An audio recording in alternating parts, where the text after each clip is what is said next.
Oui, bonjour, bonjour maître. Bonjour. Voilà, moi j'ai une question en fait d'ordre santé. J'ai subi une intervention au mois de juillet donc dans une clinique. Oui.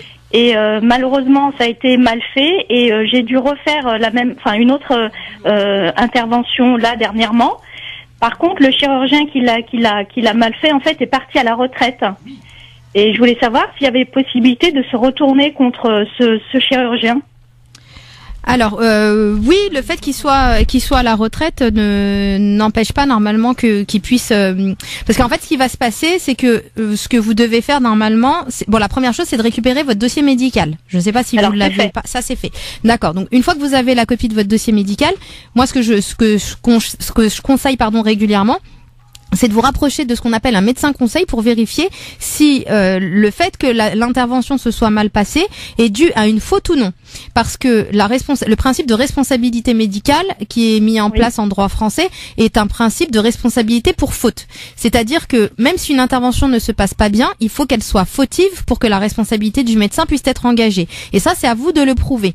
Donc comment vous prouvez si oui ou non il y a une faute qui a été commise dans la mesure où vous n'êtes pas professionnel de la santé? C'est généralement en ayant recours à un médecin conseil. Donc lui, au regard de votre dossier médical, il pourra vous dire si une faute ou non a été commise. S'il s'avère que le médecin... Où est-ce que je peux prendre rendez-vous avec un médecin conseil? Alors oui, il y a deux associations de médecins conseils. Il y a l'ADAMEVA et l'ANMCR. Vous pourrez trouver ces deux sites internet où vous avez une liste de médecins conseils et en fonction de la spécialité et de la région concernée, vous l'appelez, vous lui posez la question pour savoir s'il serait en mesure de pouvoir vous faire une expertise sur dossier. Vous lui posez également au préalable la question au niveau de ses honoraires parce qu'ils sont pas gratuits et voilà, vous vous mettez d'accord avec lui et il pourra vous dire si oui ou non il y a une faute ou pas, comme ça savoir si ça vaut le coup de lancer la procédure. Alors le fait que je suis partie donc à l'hôpital cette fois-ci et c'est un chirurgien de l'hôpital public qui m'a dit effectivement que l'intervention avait été mal faite. Ça ne prouve rien. Enfin, je veux dire, suffira pas comme si. Ça suffira pas parce que est-ce qu'il vous l'a mis dans le dossier médical? Il m'a fait effectivement un papier comme quoi la première intervention n'a pas été bien faite. Alors, mais elle a pas été bien faite par rapport à quoi? Qu'est-ce qui n'a pas été bien fait? En fait, c'est un peu compliqué en fait, voilà, c'est pour ça que je vous dis. En fait, ce qui doit avoir été mal fait, c'est le non-respect des règles de l'art. C'est-à-dire que le médecin, il est responsable s'il ne respecte pas les règles de l'art. Et s'il n'a pas mis tout en œuvre pour respecter les règles de l'art. Donc une opération qui se passe mal, est-ce que ce sont les règles de l'art qui n'ont pas été respectées? D'accord. Parce que s'il a tout respecté... Vous pourriez me répéter, les sites des médecins conseils? Oui, c'est l'ANAMEVA, ANAMEVA. D'accord. Et l'ANMCR, ANMCR. CR. D'accord. Et donc, en fonction de ce que vous dira le médecin, faudra voir si ça vaut le coup ou non de tenter un recours.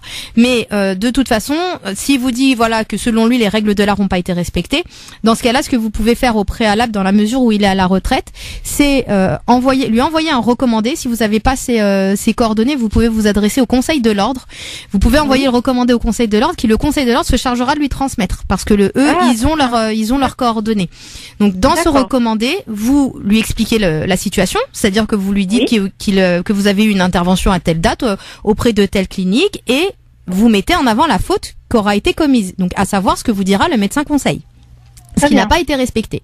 Et à ce moment-là, vous lui demandez les coordonnées de son assurance pour mettre en place une nouvelle expertise, mais donc là, qui sera la première expertise en réalité. Donc, pour mettre en place une expertise et obtenir une indemnisation par la voie amiable. Généralement, si vous avez fait tout ce travail en amont, il vous contacte et il vous fournit les coordonnées de son assurance et après ça sera à votre médecin conseil et l'assurance de batailler pour se mettre d'accord sur une proposition d'indemnisation. Et si il n'y a pas de proposition d'indemnisation de fait, dans ce cas-là, il faudra aller devant soit le tribunal d'instance, soit le tribunal de grande instance en fonction du chiffrage que vous aurez fait avec votre médecin. Bon, d'accord. Ça a l'air bien compliqué. C'est assez long. Ah, Disons c'est pas que compliqué, mais non. Voilà. C'est long et il y a plusieurs étapes à respecter. Voilà, c'est assez, surtout ça. Ouais. C'est, disons que pour tout ce D'accord. qui va toucher de la responsabilité médicale, là encore, c'est une confusion qui est faite par beaucoup de personnes. C'est que quand il y a un problème juridique en responsabilité médicale, l'avocat ne peut bien travailler qu'en ayant à côté de lui un professionnel de la santé, c'est-à-dire un médecin conseil. Parce que c'est un jargon particulier, c'est des règles particulières qu'on ne trouvera pas dans des codes, mais qui relèvent de la médecine. Donc, il faut qu'on ait les mêmes cartes qu'eux. C'est-à-dire que pour attaquer un médecin, il faut qu'on ait avec nous un médecin qui parle le même langage que lui.